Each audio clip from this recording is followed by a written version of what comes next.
This episode of the Techology Show is brought to you by Wesley Seminary at Indiana Wesleyan University.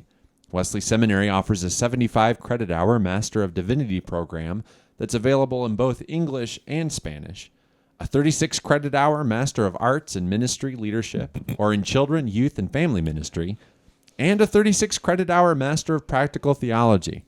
For more information, visit Wesley Seminary online at seminary.indwes.edu.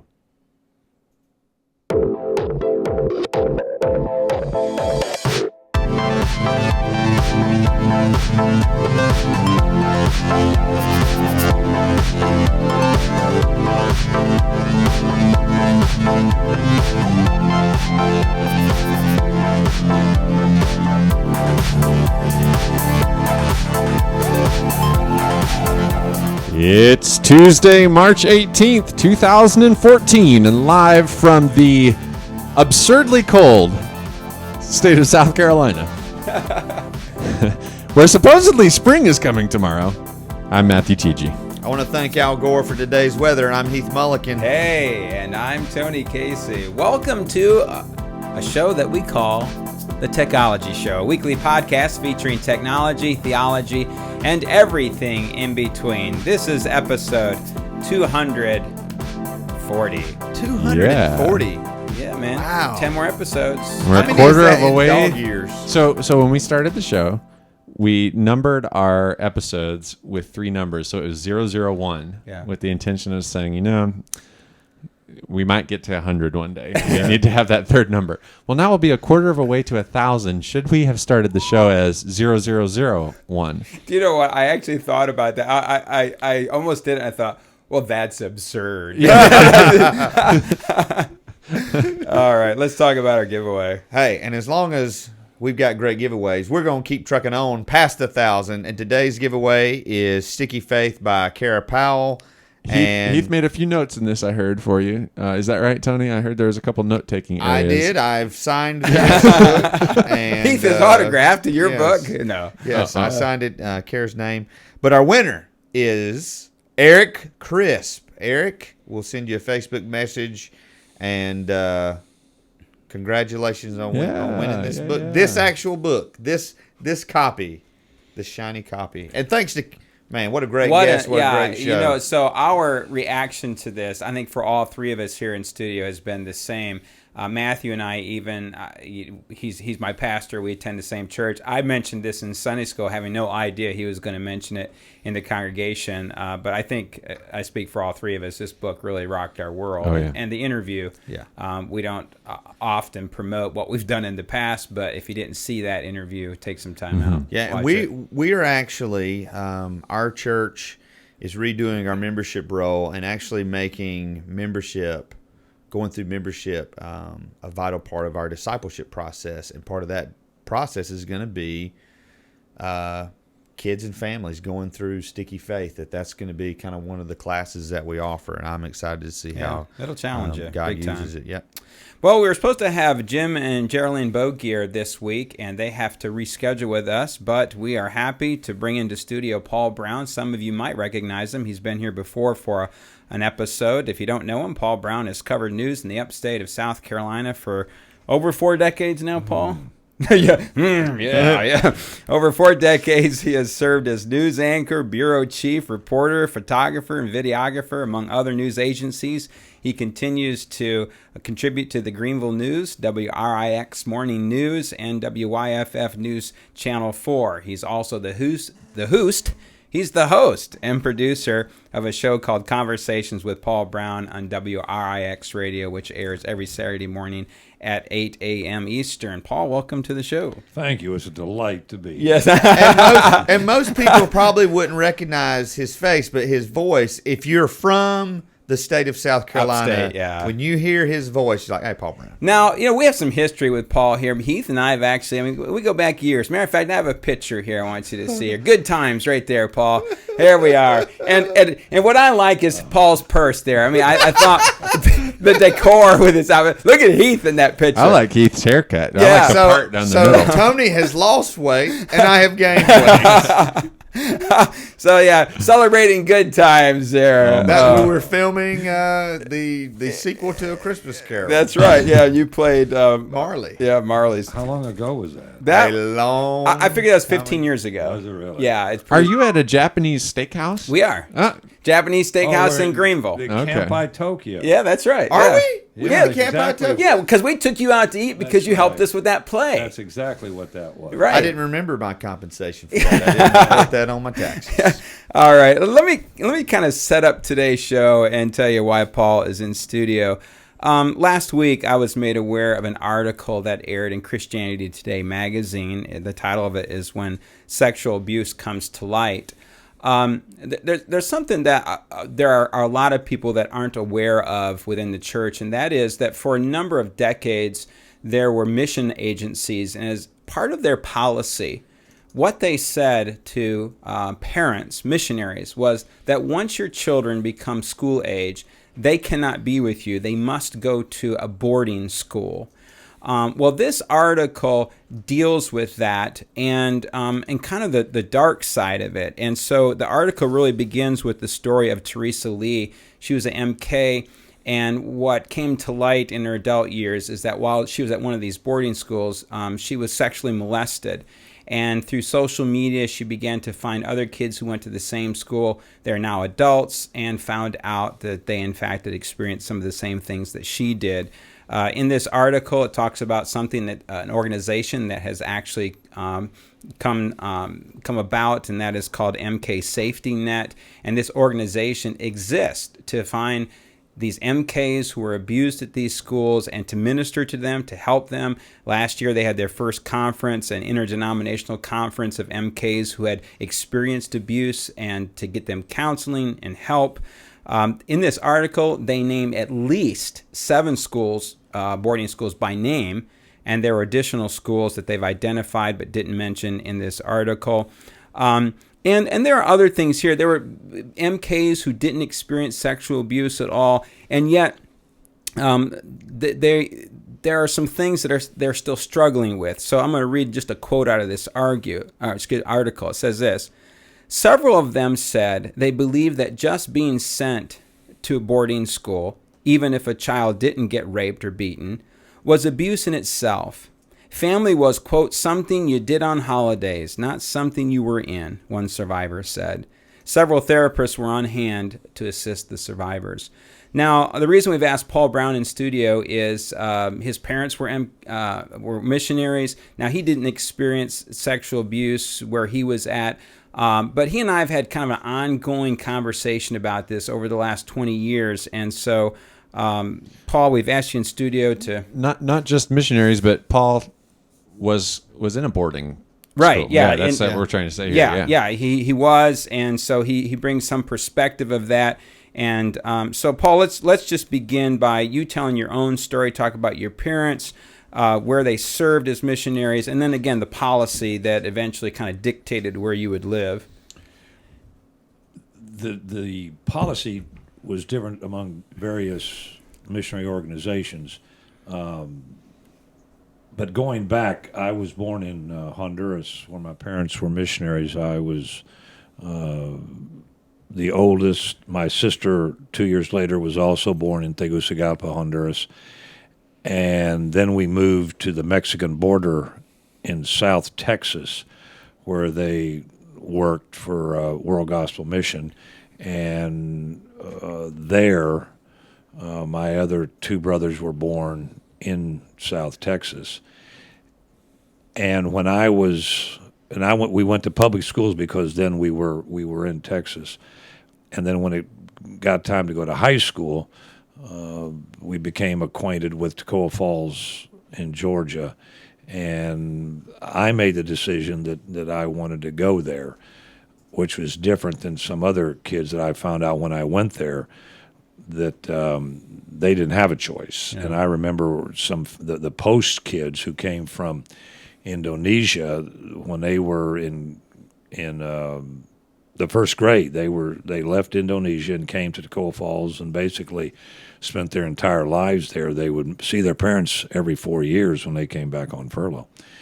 So when I was in in that surrounding, I realized that there were a lot of missionary kids that ended up there as opposed to being on the mission field. And the Christian Missionary Alliance, in fact, was one of the organizations that that was part of their policy, that your kids went away to school.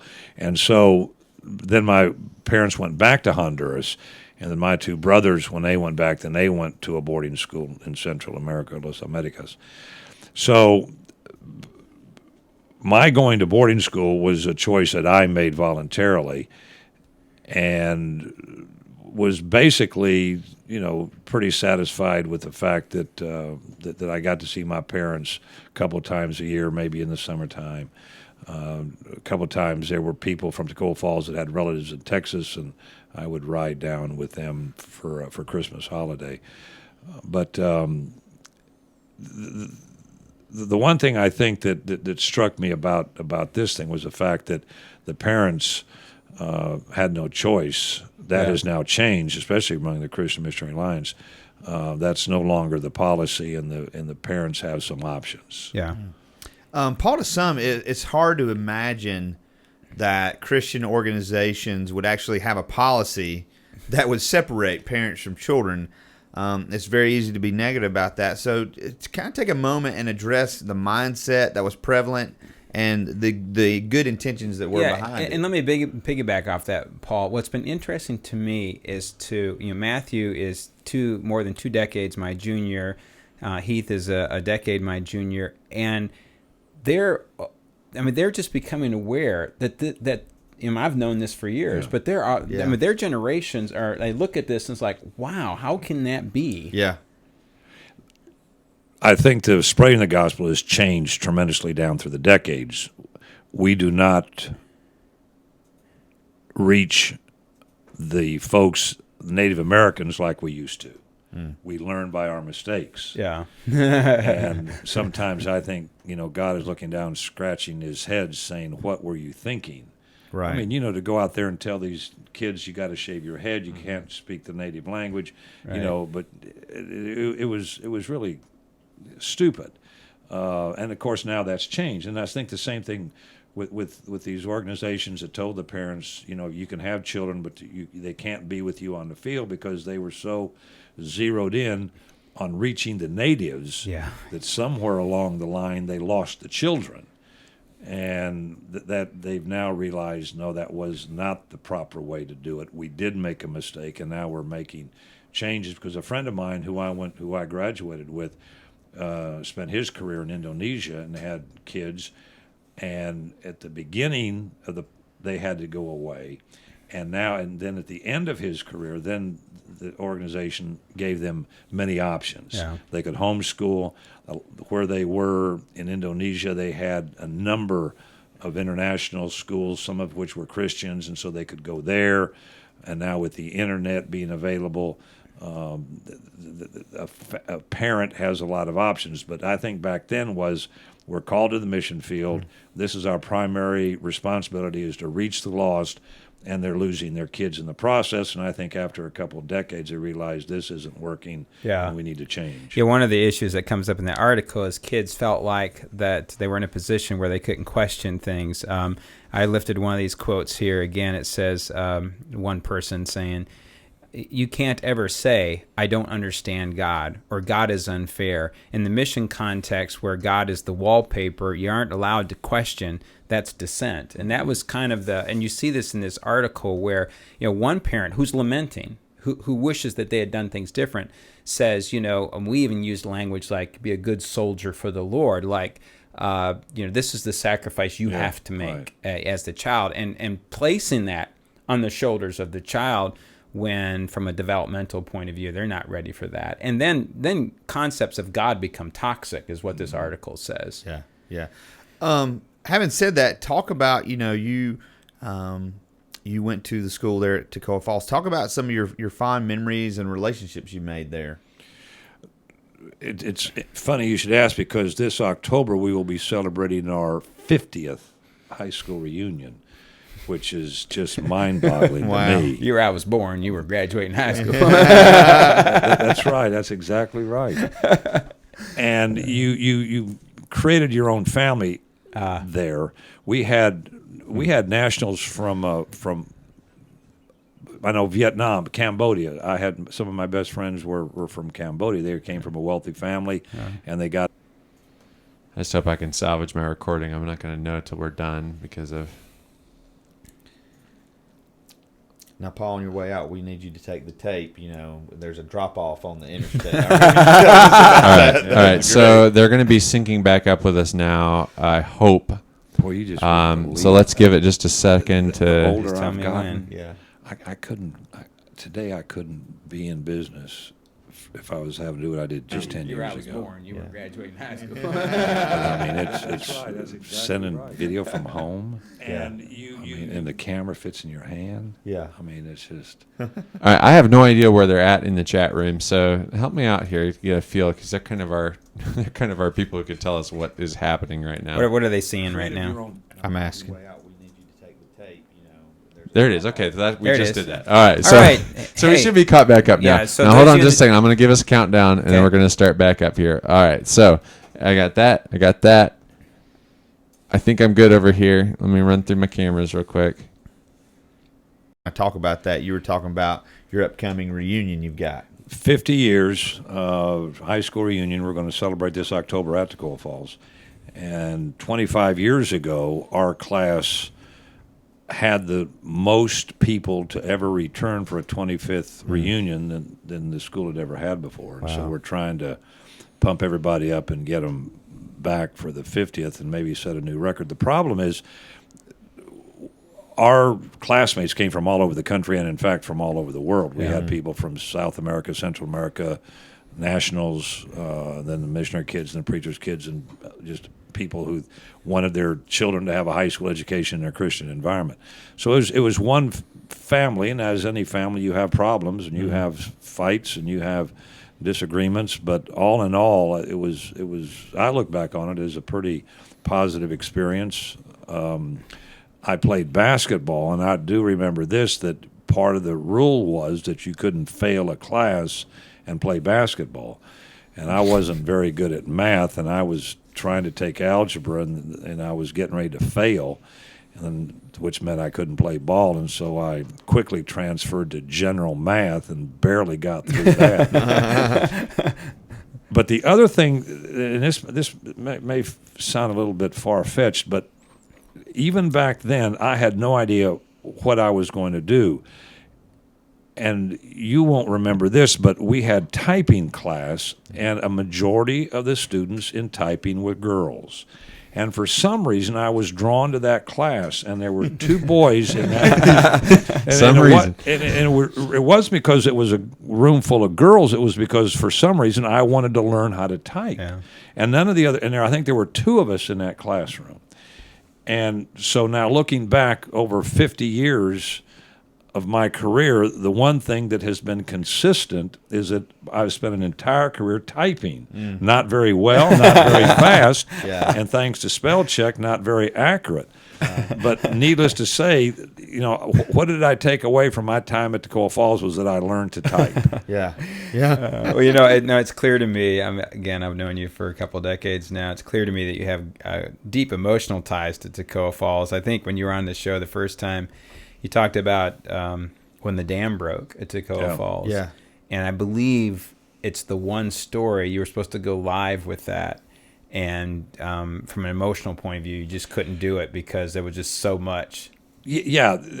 For those who may not remember, it was in 1977, and the dam broke, and almost 40 people died, and I knew some of them, and I was the first out-of-town reporter to get there, and spent almost a week there covering the dam, and then the flood. I mean, then the subsequent funerals that came about, and sending stories back. And I remember the last time when we had the funerals, I think there were 7 or 8 in one church that attended the church, and they were all having the funerals together. And I was out in the van putting the audio part of the story together because they, believe it or not, they were going to send a plane over to pick up the tape, the tape, and send it back and get it on the news. Back then, it was film.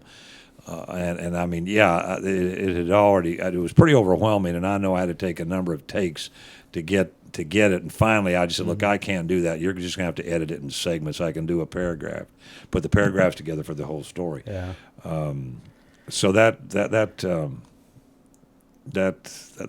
was probably the biggest story, other than going when they dedicated the wall in Washington for the Vietnam wall, was probably the most emotional and the biggest story that I'd covered. Yeah, now this next story, I want our viewers and listeners to know that I have permission to share this story, so I'm not just pulling this off the cuff, but Paul, you and I were riding in your old Dodge van. It was like a TV studio on wheels, man. It had everything in it. So you and I, probably about 18 years ago, were riding along in the van, and I was just asking you about Toccoa Falls and found out you were a basketball player. And when the high school finally closed there, you held the record for the most points scored in a basketball game. 52 points. Right. And then you said to me, your parents never got to see you play. And quickly you said, and that's okay. And that's okay.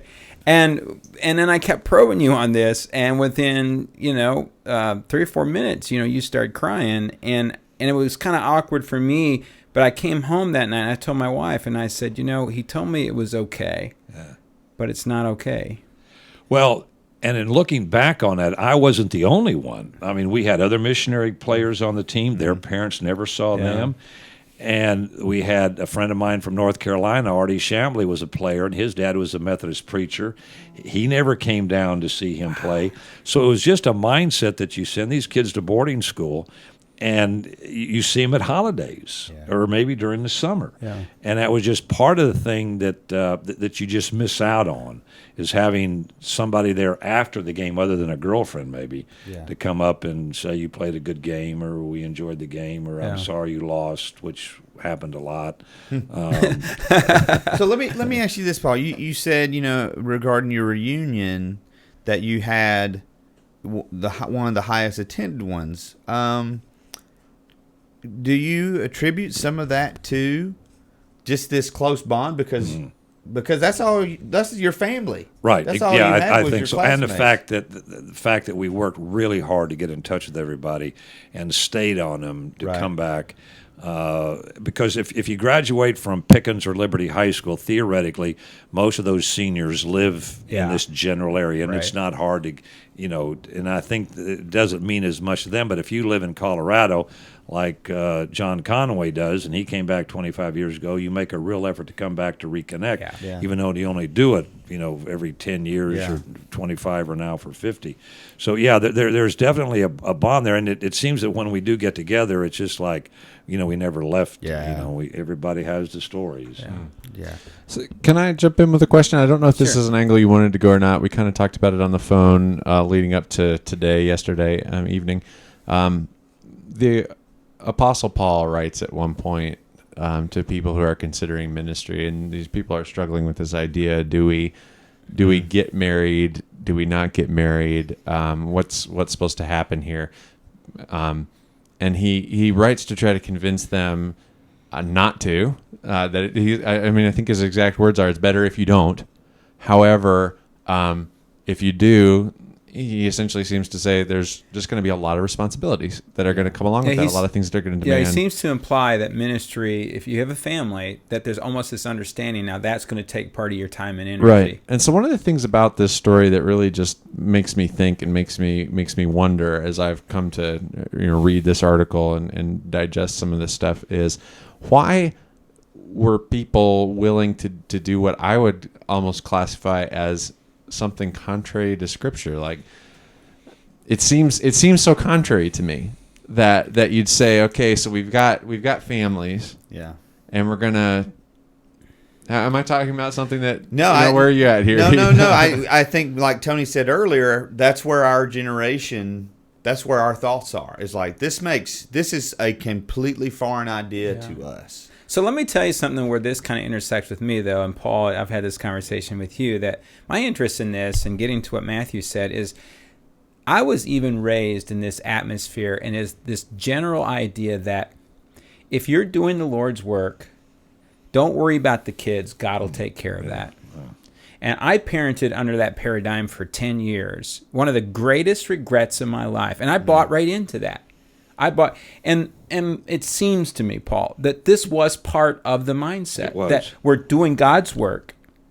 Yeah. And so God's going to take care of the kids. Yeah, I just don't see how everybody came to that was a good conclusion. I just can't see how you get to that point. I can't see how you convince yourself of that. You know what my problem is? My problem is not being home, because I make every effort to be, when my kids get home off the bus, I try to be home during that window of time. And there's nights you have a Right. meeting. But my thing is I am present, but I'm not present because Right. of stuff like this. Right. That's my biggest And struggle. I'll admit to that too. I think that's going to be Your our generation's- generation's yeah. issue, is that we're present but not engaged. Yeah, that's what I'm But trying getting to back say. to, so Paul, we'll put the onus on you. Again, I mean, this was just a mindset, wasn't it? I mean, It was. And not only did, the denominations bought into it, and Yeah. so the missionaries bought into it. And I was just having a discussion with this friend of mine who just retired from Indonesia, and his oldest daughter now is still in counseling. She enjoyed her time at boarding school, Okay. but she has this sense of abandonment. Yeah. And so now she's in her 30s, and now she's getting counseling to try to get over this and try to understand, no, my parents didn't abandon me. They loved me. I enjoyed my time at the boarding school. But still, there is a sense of the natives came first, and then the children were second. Yeah. So talk about, I hope I'm not getting too personal. Talk about the one paper that you got a really good grade on. Yeah. And now you don't have to if you don't want to. No, it's fine. But Okay. I think the thing that stands out was that I got a good grade, which was so abnormal, because you got to remember this was during the Vietnam War, and Anyway, it was a paper that I wrote on how I felt that the parents were dropping the ball when it came to ministering to the heathen and losing their children, and how could they one day face God and say, look at all these people that I brought into the kingdom, but don't remind me that I lost my children in the process. Yeah. And I think there's going to have to be some of that dealt with, because I think that's what's happened. Well, I'm gonna step on your question here, Heath, because this flows into, I think, part of this article. What's good about it is that, your kids as adults now said we weren't even able to express what you just said. And I think, don't you think that part of the catharsis here is to be able to actually openly express that? Yeah. Right. And then also, I had a chance to talk to a missionary who was with an organization where they had to send their kids. And she said to me, crying, that she said, I view it as a mistake, but she said, Tony, that was just the way it was done. We never, and I'm in my 20s. I'm all pumped up about going to the mission field, and so I look at all these elders. They know more than me. We just didn't question it. Yeah. Right. Yeah. And it's just it just blows my And mind. she was crying, and I know. I can't get through that, because I got to see Greg and Heidi and their kids. I mean, when they first went down, Luke he wasn't walking. Yeah. This is a little kid in, the third world country of the Western Hemisphere. Yeah. And fearlessly, Heidi, I'm sure if she was here, she'd say that there were a couple concerns and fears, but to see those kids down there in the environment, it's great. We talked with Julian a couple weeks ago. His And girls, having their Becca kids and with Ella, them, man, I just can't get my mind around it. The thing with our generation, and this comes through probably every Sunday in my sermons, is that as a parent, my number one discipleship responsibility is my kids. I disciple my children first before I try to go. The mindset now is completely different. My kids are the heathens that I'm trying to reach. Right. Because if I can reach my 3 kids, I got to have a captive audience. If I can reach them and teach them how to disciple someone, and it just, it kind of again, there was a mindset in ministry in general. So it doesn't, we're just not talking about missionaries here. because I was raised within this thing of even pastors. You do God's work, and God will take care of your kids. So Priscilla offers a great thought in the chat room. Can I share with you? Yeah. She said, was there an aspect to this that was protecting your kids in an era of disease that was more prone to kill than it may be today? Was that behind some of the rationale? Do you know?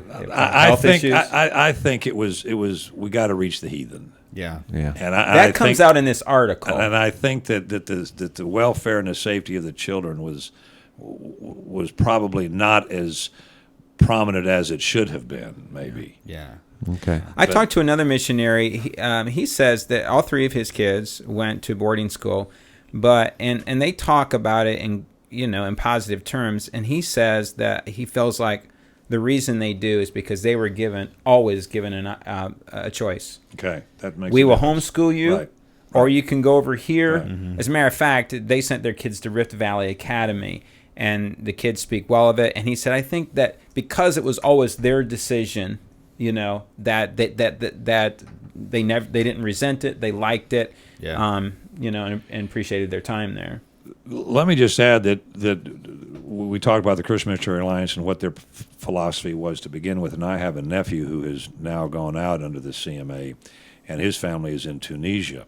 And just to show you how things have changed, now the family, and there are, I think, 4 families that have gone from the CMA to Tunisia to basically minister, is that the families are the missionaries, not the father, not the mother, Right, but yeah. the whole family. And so they want the kids take part. They're breaking down barriers, Right. And the whole concept of how we evangelize today, as you all know, has drastically changed. But the fact is that the family is an important part of how we are going to minister today. Yeah, CMA officially changed their policy in the year 2000. One last aspect of the story I think we at least need to hit on, and that is there's a tech angle to this because there's a Moody Bible Institute professor, Andrew Smutzer, who was also a victim at one of these schools. He says, quote, victims typically find each other online through websites and Facebook. Isn't that amazing? Yeah. And so these stories were isolated because they were all alone, and so this stuff didn't come out. And then as people began to connect through social media, and one was brave enough to tell their story, and then ask, did you experience that? And these things came to light.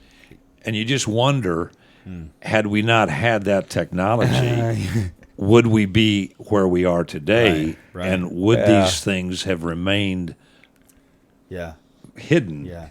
But because of that, and people said, I was a victim, and so was I, and so let's do something about it. Yeah, and here's what's crazy, because in the pre-show, we were talking about some of the downfalls. We were talking about this very podcast. Okay, this is going to be on YouTube. It's going to be out there forever. And in They Said It, we have one story where it just shows the negative power of social media. Yeah. And yet, for all these bad things that we can talk about with social media and the internet, and this is a redeeming factor that these people are able to find each other. And there's more than just this one story about that. I mean, here in our local community, in the Greenville area, I'm speculating now, but Bob Jones University is going through some very interesting things, and I think that behind some of that is the reality that people's stories are being aggregated and collected more than just an isolated incident. And they can't deny it anymore. They can't deny it. And there was a Facebook post that went up by a local pastor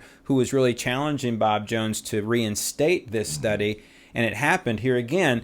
That pastor didn't have to go to a news outlet, just uploaded a YouTube video. And within 2 weeks, Bob Jones had reinstated the study, the investigation, excuse me. The thing that's scary to me, and maybe it's just the conspiracy theorist in me, but for every story that comes out, there's 100 untold. How many are not told? And there are that's true. There are those that'll never be told.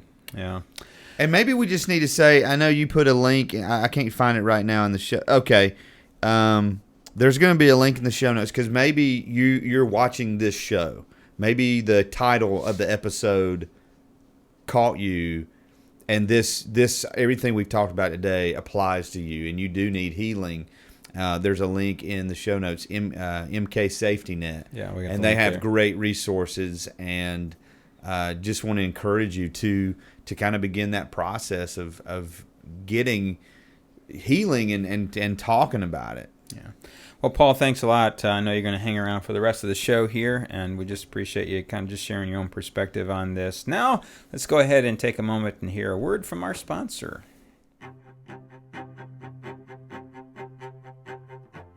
The MDiv program at Wesley Seminary is unique in the respect that we have spiritual formation going on throughout your entire seminary career. I've been to other seminaries, I've been a seminarian at points, and usually there's the token course in spiritual formation. But here, spiritual formation is done every regular semester. When you're taking a full load, you're also taking spiritual formation because it's such a part of who you are as a minister. It's not an auxiliary part, it's not a nod at God, it's not an add-on. It's part and parcel of who you are, and you minister from the base of who you are as a person of God. And so that's always kept at the forefront here. And so in the spiritual formation program, which is a parallel track that goes on with every course that you take during a regular semester, we constantly look at different aspects of what it means to be a person of God and a person of God in ministry. Because adding that ministry dimension adds a whole different level of understanding about what it means to be connected to God. So spiritual formation in seminary is one of the ways that we keep ministers and Christian leaders connected to God as they are learning, so that the learning is always done mindful of how it affects the people of God, how it affects one's walk with God, how it empowers you to do ministry for God. God is always at the center of it. So when we are teaching and mentoring in spiritual formation, those are the things that we keep at the forefront. As always, we want to thank Wesley Seminary for their sponsorship of this show. Listen, we're going to do a little public service announcement here. All three of us are Wesleyan clergy, and we have become part of a huge study. And yesterday I took about 7 minutes to talk to Dr. David Higgle. He is the director for clergy development in our denomination, Clergy Care. And I just tell you that because it kind of got cut off at the beginning of this video. And if you're not a Wesleyan, but you'd like to see your denomination become part of this study, it's out of Notre Dame, and David Higgle will talk about that. Just contact him and see if your denomination can be a part of it. Let's watch this. And care for the Wesleyan Church. Now, David, a few months ago, we had you on the Techology Show, and you talked about the up-and-coming Flourishing in Ministry project. Now, I understand the first wave of that is, the surveys are behind us. Give our viewers, listeners, an idea again of what the Flourishing in Ministry project is about. Right. It's actually being conducted by Dr. Matthew Bloom and his research team at Notre Dame University, and it is a longitudinal study on well-being. And the first part of his longitudinal study, he's been in the study for about 5 years. I should state that. So we joined this study. We joined it right after Christmas is when we really got going with it. And it's an invitation that went out to a number of denominations. And so we are not the only denomination participating. It's with a number of other churches. So he's looking for a large national sample of thousands and tens of thousands of pastors, and our church is one of many. Now, the second wave of those surveys, now this is especially important for Wesleyan pastors, those that decided to be a part of this survey. Now, that second wave of surveys goes out today, is that right? Yes, that's right. In fact, I received my survey this morning, and there's two things that went out this morning. One has to do, obviously, with the wave 2. So there's two parts to the survey. The first part is already closed, and we had, by the way, the highest percentage of participation of any denomination he's worked with. extremely happy with the Wesleyan Church and our participation in this, and part of it is a reflection on the hard work that not only we've done, but our district superintendents in getting the word out to pastors. So I want to say a thank you to everyone who has participated and to our DSs who helped to promote it with our pastors. So the second part of the survey was issued and distributed this morning, and I wanted to mention just a couple quick things about that. Sure. There is a tendency for many of these emails and surveys to go into spam folders. So if you're a pastor, or and by the way, it's not just for pastors, but anyone who is under appointment with the Wesleyan Church, whether you're an administrator, sort of like I am with the denomination, or whether you're a missionary, whether you are some other capacity. Yeah, sure. Even a faculty member. I've had questions about faculty. Fill it out as best you can, and all that information is helpful to Dr. Bloom. And if he can't use it even right away, he will be able to find a good use for it. So he's really encouraging everyone to participate in it. So here's what to look for in your email. It is from Flourishing in Ministry, and the subject line is Notre Dame Clergy Wellbeing number 2. Notre Dame Clergy Wellbeing number 2. If you don't see it in your inbox, check your spam folder, because a number of people have had frustration with that, and that's where it ended. In fact, the first one that came to me went to my spam folder, Okay. so I had to go in there and dig it out, and then so then you'll be able to take it. And I want to say too, there will be opportunity once you start taking this second wave. If you missed the first wave, they are opening it up and giving you opportunity to take the first wave. Excellent. Once you get into the second survey, there will be a question about whether you would like to take the first one. So they just really want to ramp up the number of participants. The more that participate, the more meaningful and valid the results, and the more we will eventually get. Yeah, so let me clarify this and make sure I understand. So if you didn't do this first wave, you can go ahead and participate in the second wave. That's right. And once you do that, you will have the opportunity then to go back and do the survey that was part of the first wave. That's correct. Yes, I had a conversation with them this morning, and they really emphasized that they're making that possible. Okay, well, from an experiential point of view here, I received my email this morning. It had in it my email address and then also my password that I put in for that first wave. And so that's what it should look like. And again, for our listeners and viewers, if they don't see that and they were part of that first wave, especially check your spam box. And even if you weren't part of the first wave, same thing, right? Yeah, that's right. Yeah, everybody will have opportunity. The other thing I wanted to mention too that is also going out today is a survey for spouses. This is sort of the second wave for that also. So in the first wave that went out, pastors were invited to invite their spouses to take a survey. And so all of those spouses for whom we had email addresses and indicated they wanted to participate, they received a first wave of a spousal survey also. Okay, so today is also the day that the second spousal survey went out, because they're interested in the well-being of spouses of clergy, and there's very little known about that. So that's another important aspect of this whole thing. Okay. And they are putting in that one for spouses. They're putting Wesleyan in the subject line of that one. So somewhere in the subject line for the spousal survey, it will say Wesleyan. All right. Just curious, David, any idea of when they're going to start producing results from the study? Yeah. I think it will be within a couple of months. I know that once this second wave closes off, and by the way, it closes off on March 26th, and there will be reminders that go out, by the way, to those who didn't fill out the survey yet. They'll send out a couple of reminders.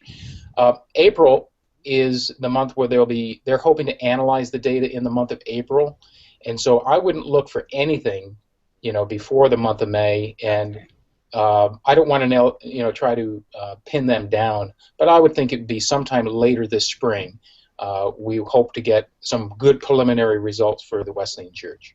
All right. Well, Then David, we'll publicize it. Yeah. yeah, listen, appreciate you coming on and doing this with us. And in the future, we would love to, once research starts coming back from these surveys, we get data on it, some hard data. That's right. We certainly want you to come back on the show and talk about it. Oh, I'd be really happy to, Tony. It's all about pastors being able to flourish in ministry. The more they can flourish, the more effective that they will be. All right. Well, blessings on you. All right. Thank you very much. All right, bye-bye. Thanks. Okay, bye-bye. Read my lips. I'm going to say this again. I've never taken steroids or HGH. I took the initiative in creating the internet. The Macintosh, of all the machines I've ever seen, is the only one that meets that standard. I'm not a crook. If you know what you're doing here, slide out. The American Academy of Pediatrics and the Canadian Society of Pediatrics state infants aged 0 to 2 years should not have any exposure to technology. 3 to 5 years be restricted to 1 hour a day, and 6 to 18 years restricted to 2 hours per day. Pediatric occupational therapist Chris Rowan, who is calling on parents, teachers, and governments to ban the use of all handheld devices for children under the age of 12. Source, The Huffington Post. Hey, let me repeat. He is claiming that by doubting ourselves, we're violating a commandment against taking God's name in vain. Thus, to take our own name in vain is equivalent to taking God's name in vain. Harry J. Monroe, Jr., a licentiate of the Presbyterian Church in America's North Texas Presbytery, expressing concerns over Steve Furtick's non-orthodox views of the third commandment and his inadequate understanding of God's self-disclosure that he is the I Am. Source, The Aquila Report. Snee violated the agreement by doing exactly what he had promised not to do. His daughter then did precisely what the confidentiality agreement was designed to prevent. Circuit Court Judge Linda Ann Wells explaining why the 3rd District Court of Appeal tossed out an $80,000 discrimination settlement Wednesday between Gulliver Preparatory School and its former headmaster Patrick Snee, ruling the ex-employee and his daughter breached the terms of a confidential agreement when she took to social media to brag about it. Source, The Miami Herald. All right, let's just take this last story. So in the pre-show, we're talking about the dangers of social media, Paul. Yeah. Go ahead. So here's what happened. Patrick Snee's the headmaster of the school. He gets fired. They find it's age discrimination. He gets an $80,000 settlement. His daughter puts a video up on Signs a non-disclosure agreement. Right. His daughter gets on Facebook saying, "Oh yeah, we took, she's just," and it's not just like, and they're paying for my trip to Europe. Yeah. So it was, they lost that money. Came back. So this goes back to the age-old thing we say on this show all the time, man. It's like, use your head when you post to media. I was having a conversation with a young man who's just in a bad place mentally, spiritually, emotionally now, just a lot of bad decisions, and I see some of the things he's posting and just the language that he's using, and I'm like, your son's gonna see this. Yeah. You're on here. You're on here, and you're looking for a job right now, and you're talking like this. And I know of people who have lost jobs and did not get a job because of stuff they posted. I've got a great little folder of my own of screenshots that you just saved. I'm serious. Yeah. I do. I have a little collection. All right, so here's the question. Yes. No, you're not. I will say this. A lot of people say, well, you can just delete it. You cannot delete anything off the internet. People don't believe me. You can't delete it if you can't get into Matthew's folder. That's the truth. So, I don't know what's going on with my microphone right now. So everything's falling apart for me over here. So in this folder, I have stuff where later on people have gone back and deleted from it. But I've got what you originally put there. Not that I'm planning to blackmail anyone. We had a anyone. conversation last Wednesday night in our senior adult Bible study where we talked about this. And I talked about things that I've seen that grieve me. And I'm not talking about a curse word or what I'm talking about is a person is upset Yeah. They post something, Yeah. and it does not reflect the character of Christ whatsoever. And you want to bomb the whole post and to say, "Hey, where's Jesus in this?" Yeah. Yeah. And never mind, I better not say that. But yeah, and so let me use that to segue into our next story. Stephen Furtick, pastor at Elevation Church in Charlotte. He released a new book. I believe it's called Crash the Chatterbox, and so they're doing a sermon series based off of his book. Not necessarily the sermon series based on his book, not necessarily the Bible, but his book. I knew you were wanting to say that. Is it going to say it? Is it going to say it? So I'm saying this because people will post on social media things that a celebrity or a well-known pastor says, and then people just pile on. Yeah. And you just have to be careful because, we've probably said things about Mark Driscoll, and then he comes out with this apology this week, and we were like, oh, well, that's... So let's talk about what Furtick said. Just stick to the story, Yeah. and that is, we just encourage you to read the post here. And he talks about, there are two things. Number one, this idea of what it means to take the Lord's name in vain. And it's convoluted. And secondly, a very inadequate understanding. When God's disclosure of himself as the I am, there are some fundamental things that where we have this theological concept of transcendence. Yeah. And this idea that there are really only two categories. The creator and the created. Yeah. And that only God is in this category of the I am. Yeah. He self-defines himself. And when you read the way that Furtick explains this, it is not at all close. And so my concern is that you have a church, it has thousands of people. I don't know what this church runs. I think it's 12 to 13,000 in attendance. Yeah. This is a large group of people that you are teaching and concepts that violate the Scripture. Yeah. So I'm glad that you bring that up because I was just worried about like where I had to go. My next course.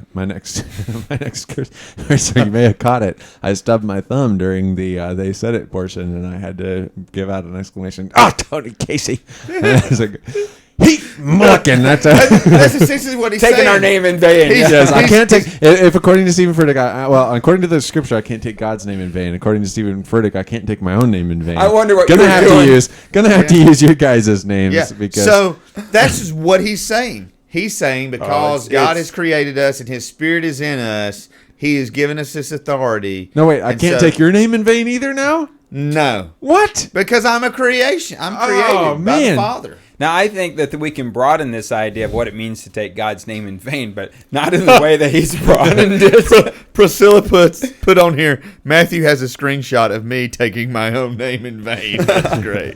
But again, what Tony said is very accurate. We do not... We try not to attack people on here. That's not our goal. But if you don't read the article. In the article, read the quote from Stephen Furtick. The message is online. That's what we're taking to task. Absolutely. He's out there. He's out there. The message is there for you to hear. And I'm saying that this is appalling. I am saying this is jump the shark territory. It's scary, is what it is, and it shows the importance of. We live in an independent age where churches want to be independent of denominations, and I get that. I understand why. They're not. But they're Southern Baptist. They're not. Yeah, but that structure is not like our structure. That's a very loose association. Those are like independent churches functioning. And here's what I'm saying. That any denomination, if Matthew begins to come up with stuff like this, there's a hierarchy that he has to answer to. Yeah. Especially if he posted it online. Guys, I'm going to have to rewrite my entire thing Sunday now, Tony. Man alive. And here's the thing. Again, it goes back to social media. This sermon, this book, it is online. It's out there, To man. backtrack this would be horrendous. And my kids on their iPods are able to watch this sermon. What are you letting your kids watch? No. Listen, All right, but before I take away my feeds into our first before story. I take away my kids' iPods, I'm going to show them this story from Chris Rowan. I'm going to say, kids, this is the doctor's orders. Give them over. Segue. So yeah, I just want to say to this this occupational therapist Chris Rowan, bless your heart, but that ship it's sailed, man. Yeah. Can you imagine laws that would say, okay, no kid under the age of 12 can have a handheld device? Yeah. Use one. Hey, Yeah. so here's something funny. So every other week, our kids have children's church, and then we keep them in service to sit with our adults and do that. And they're always really excited about going to children's church, of course, because it gets them out there. They're having fun and doing all that. So they're always looking forward to that. And Ashley asked her Sunday school class this past week. She said, "What could we do? What could we give you that would make being in church more fun?" Because right now we put together a children's bulletin that literally goes along with what I'm preaching that morning. Right. I mean, it's coloring pictures and word searches. Pictures and of all kinds Matthew things. to color. Oh yeah. No. No, that's Stephen we Furtick. already covered that That's Stephen story. Furtick who does that.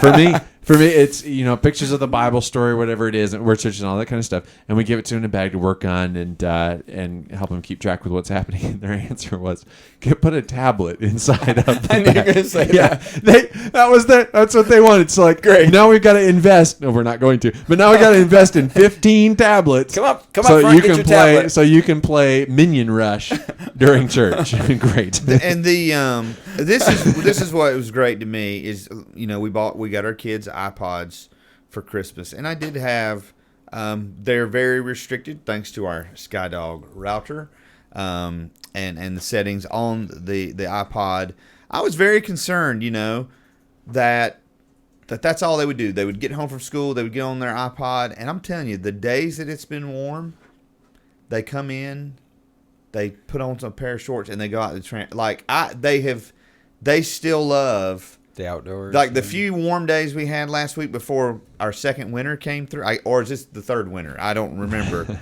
But that was very refreshing to me that my kids are able. I'm so proud of my kids. I called them heathens earlier in the show, and they're not. Well, heathens. He's trying to make brownie points, man. We also discovered They're not watching that heathens, is the literal translation, heathen is a child of Heath. Yeah, Is a heathen. Hey, let's talk about. Go ahead, Derek. Well, we got you see right there on the screen Yeah. the Technology/SkyDog. Yeah, if which you want takes one of those to- routers that Heath was just talking about, go Great, pick yourself Best a router router out there in the market for parents, really Yeah. is. and that takes you to our Amazon affiliate. And again, Technology/Chrome will take you to the Chrome extension. If you use Chrome, you need to get on Amazon Prime. The price is about to go up. Yes. You can get in the next couple of weeks. $79.99. There's a free 30-day trial. And even if you just sign up for that and never pay a dime, we get a kickback for that. So we appreciate that. Now, I want to know, we don't have the record of this, but the purchase of the week, the ASR Outdoor Gold Rush Prospecting Pan. Yeah. Somebody has bought not just that, but like a gold sniffer thing too. Somebody's getting into gold. So I assume that according to our terms of service, when you use our affiliate link to buy your gold pan, that any gold you may find, we also get a 6% cut of that gold. Right? So I know we're running long, but I got two questions for Paul real quick. So Paul, can we use this pan? Do you think there's any gold in 6 and 20 Creek? And number two, any idea where Mance Jolly's gold is? Have you ever found? I keep things on my property.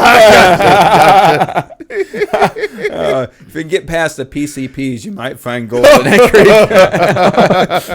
creek. Hey, listen. Also, want to thank Wesley Seminary for their sponsorship of our show.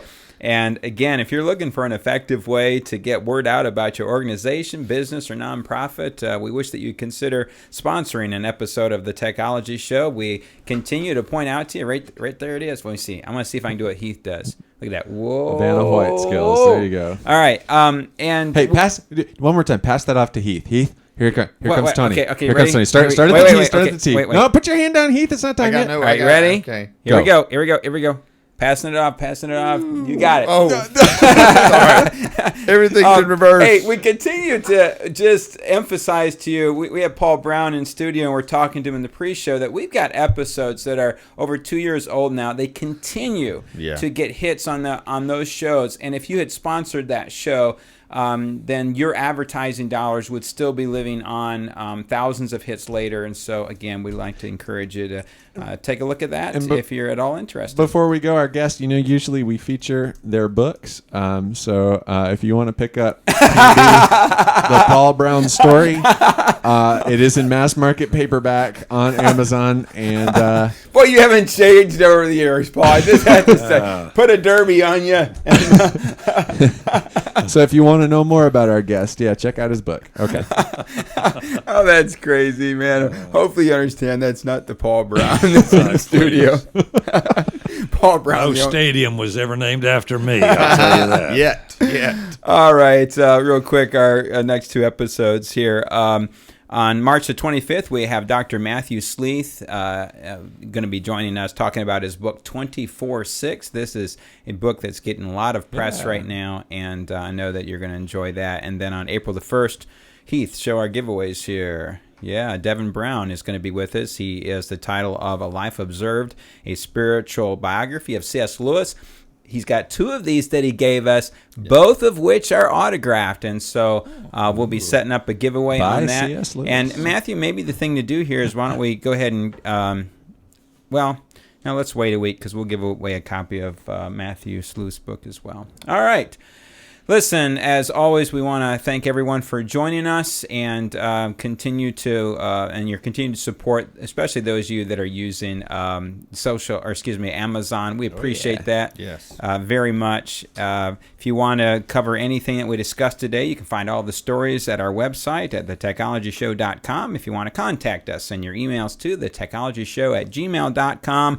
Or better yet, you can call us at 3049 Theology. Leave us a message. We may even play your comments on the air. Goodbye, everybody. Goodbye. That's it? That's it. That's it, man. We're going to go eat. That was fun. Pork barbecue. All right.